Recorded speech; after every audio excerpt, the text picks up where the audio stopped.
네, 이처럼 우리나라도 더 이상 지진 안전지대가 아니라는 얘기겠죠. 이 때문에 건축물들이 지진에 잘 견디도록 지어졌는지, 즉 내진 성능에 대한 점검과 보강이 시급하다는 목소리가 높습니다. 자, 이 시간에는 한국기술건설연구원 유영찬 박사를 연결하겠습니다. 우리나라의 내진 설계는 어느 정도고 또 보완해야 할 점은 없는지 자세히 이야기를 듣도록 하겠습니다. 네, 유 박사님 나와 계십니까? 예, 안녕하세요. 네, 안녕하세요. 우리나라에 올해만 벌써 9번의 지진이 발생했다고 하는데요. 물론 그 가운데 좀 규모가 작은 것도 있겠습니다만, 때문에 이제 내진 설계의 안전성을 강화해야 된다, 이런 목소리가 높습니다. 국내 건축물에 적용되는 내진 설계 기준이 있을 텐데, 어떤 것들이 있는지 궁금하군요.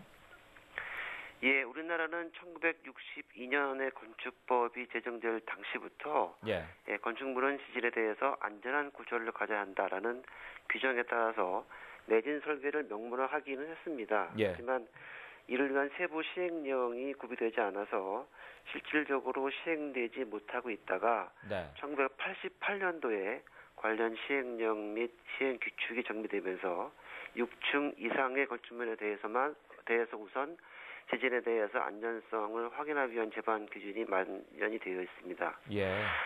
이후 한반도의 지진 발생 빈도의 증가 그리고 외국의 지진 피해 사례를 고려해서 2005년도부터는 3층 이상 그리고 1000제곱미터 이상의 건축물에 대해서도 구조 계산에 의해서 지진에 대한 안전을 확인하는 그런 절차를 마련해서 오늘에 이르고 있습니다.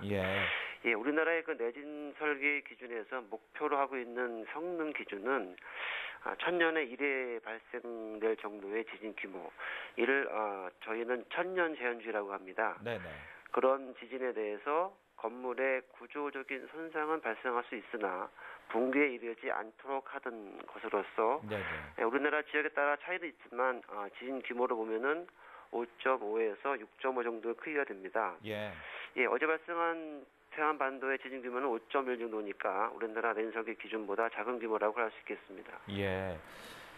그러니까 내진 설계에 대한 기준이 점차적으로 강화는 되고 있다, 이런 말씀이신데, 그렇다면 구체적으로 어떤 설계 방법이 사용되고 있습니까? 그 지진에 대한 안전을 확인한 방법이 있는데요. 현행 시행령 및 시행 규칙에서는 3층 이상 그리고 1000제곱미터 이상의 건축물에 대해서는 건축 구조 기준 그리고 구조 계산에 의해서 직접 지진에 대해서 안전을 확인하도록 하고요. 그 이하의 작은 건물들이 있습니다. 2층 이하 그리고 1000제곱미터 이하의 건물들은 소위 소규모 건축물이라고 하는데요. 이런 건축물들은 최소한의 사양 기준, 즉 벽체의 두께를 최소 얼마 한다든지 그 안에 최소의 철근을 얼마 넣는다든지 하는 이런 그 상세를 적용하면은 최소한의 구조 안전을 확보할 수 있도록 하는 그런 방법을 제공하고 있습니다.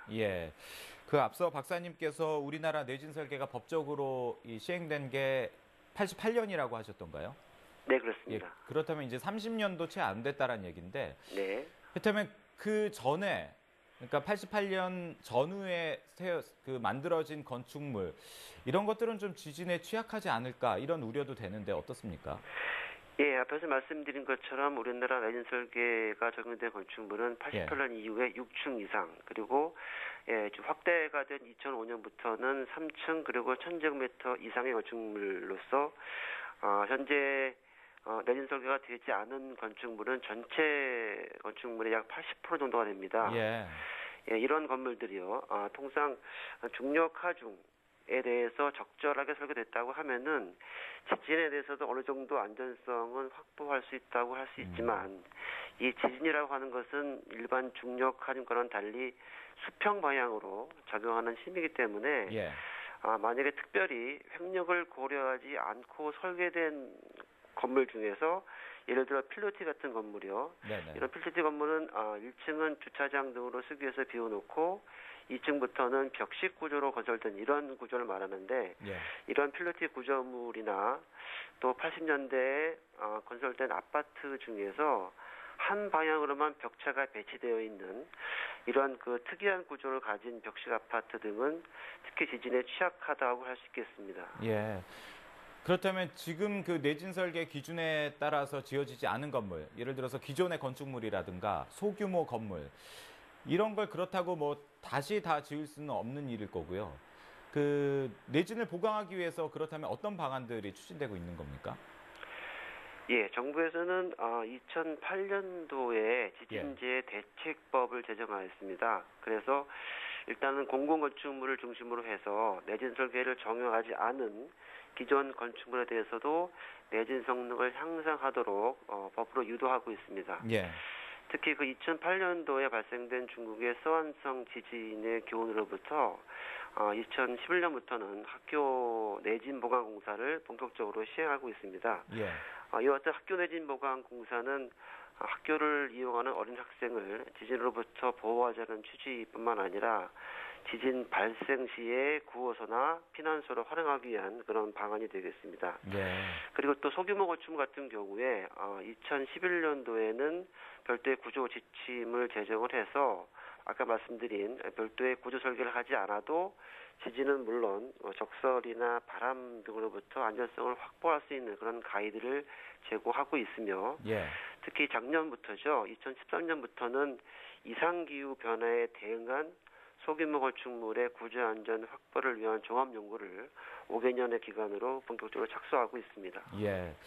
사실 우리나라는 뭐 가까운 일본이나 중국과 달리 뭐 큰 지진 때문에 이제 피해를 본 사례가 없기 때문에 물론 이 부분은 다행이라고 해야겠습니다만 이걸 네. 달리 생각하면 그만큼 그 얼마나 내진의 그 기능을 잘 갖추고 있는지 건물들이 이거를 확인할 기회가 없었다라는 얘기도 되거든요.